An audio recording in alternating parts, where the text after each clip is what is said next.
Welcome, friends. Today's topic is all about how we show up in the world. Does life tend to feel overwhelmingly frustrating? Do we feel like a victim? Or do we feel strong and confident with a sense of purpose, like a superhero? What makes the difference? Before we dive in to explore this question, take a quick moment to subscribe to LilyTube and hit the bell for notifications. This video has been funded by Loans by Vicky, the best loan officer around. If you've been interested in buying a home recently, Vicky is the right pick for you. She makes things easy and communication is effortless. With access to dozens of lenders, it's no surprise that she has the best rates we've seen. Loans by Vicky, the smoothest option to getting settled into the home of your dreams. What makes the difference in how we show up in the world, like a victim or a superhero? We can think of three really important things that we'll talk about. First, from a victim mentality, which we've all experienced, and then with the superhero antidote, which hopefully most of us can relate with as well. Now, Cathy, a victim tends to give in to circumstance and do things grudgingly. A martyr, as we tend to define it socially, becomes a victim by believing we ought to do certain things, and when we should on ourselves, we tend to feel resentful. Have you ever showed up in life and served but then felt resentful about it? I know I have. Have you ever showed up and served but left the situation feeling grateful for the opportunity you had to serve? I've done that too. What makes the difference? It's our mindset and motivation, which play a huge role in how we feel about what we do. Let's all be a little more intentional about why we do what we do and choose to really want to do acts of service rather than because we think we should or other people think we should. We all enjoy most being served by people who really want to be there for us. A big part of this is to understand and own our thoughts and feelings. Our feelings exist inside of us, they don't come magically through the air from another person. And so it's important for us to really understand at a deep level where these feelings are coming from. What are the thoughts that are driving them? And what can we adjust in our thinking to help us to be happier? You know, Jeff, you mentioned that we all really like to be served by people who want to be there for us, not because they have to be there for us. Why is that? Why is that? Does that feel better? Well, you know, I like Dr. Greg Bear's axiom that love not freely given is not real. If we manipulate or force someone to serve us or do what we want, it may be temporarily validating because we got the thing that we were striving for, but we didn't really, because what we really wanted was to feel loved. And the only way we're going to feel loved is if people give voluntarily. Well, and then the reverse would be true, that when we give because we think we should, because it's a duty, there's less of a feeling of love in that exchange.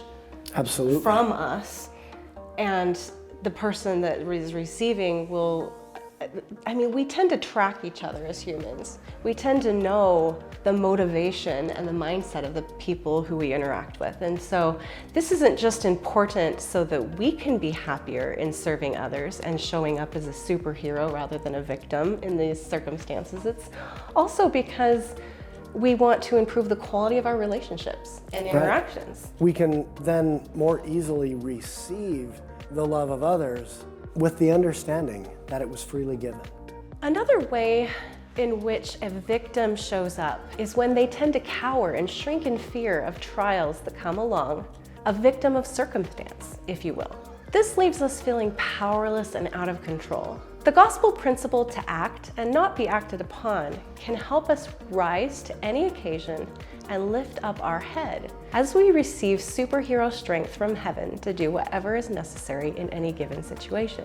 We believe that we came to earth with all the answers inside of us to resolve and rise above whatever challenges would come our way. This wonderful thought can give us courage to face our problems with confidence and faith. Responding to trials with strength rather than with weakness gives us power.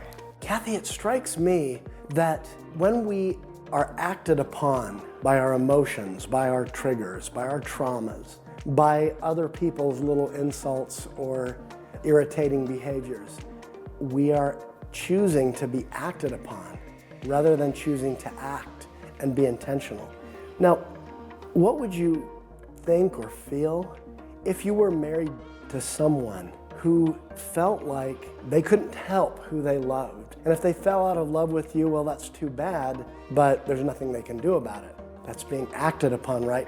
Could you ever trust that relationship to be there for you in the important moments of your life? No, you can't. And that is why it's so important to be intentional and say, I'm going to look for the good in this other person. You know, there may be a time to get out of a relationship when it becomes abusive or something, but I want to emphasize the point that we have to understand and own that our feelings are ours, that we are the source of them. Some other person and the way they're behaving is not. You know, and it dawns on me that this is where relationships and marriages fall victim to the whims of the moment when we feel acted upon by our emotions rather than acting with our minds to create the feelings that we want. Right, because our thoughts are the primary driver of the way we feel. Our interpretation of the reality we are confronted with. You know, I tell a story often that one time Cathy canceled a breakfast we had scheduled, and I was triggered by it. I was feeling abandoned. I was feeling like, oh no, I must have done something wrong. Those were all my interpretations, and then it dawned on me, actually tonight we just spent 5 hours together, and I met her kids for the first time. This is not rejection. This is a step forward. And you know what? That interpretation turned out to serve both of us a lot better. Yeah. On the flip side of being victims in our relationship to the whims of our feelings rather than taking action and creating the thoughts that we want to create the feelings that we want, that is ultimately what makes us a superhero in our marriages, is when we choose to do that, when we choose to be intentional about our thoughts, being aware when they are not serving us and being willing to shift them to one that better serves the relationship. A victim tends to feel overwhelmed and frustrated by little things, and that usually means not enough self-care is happening.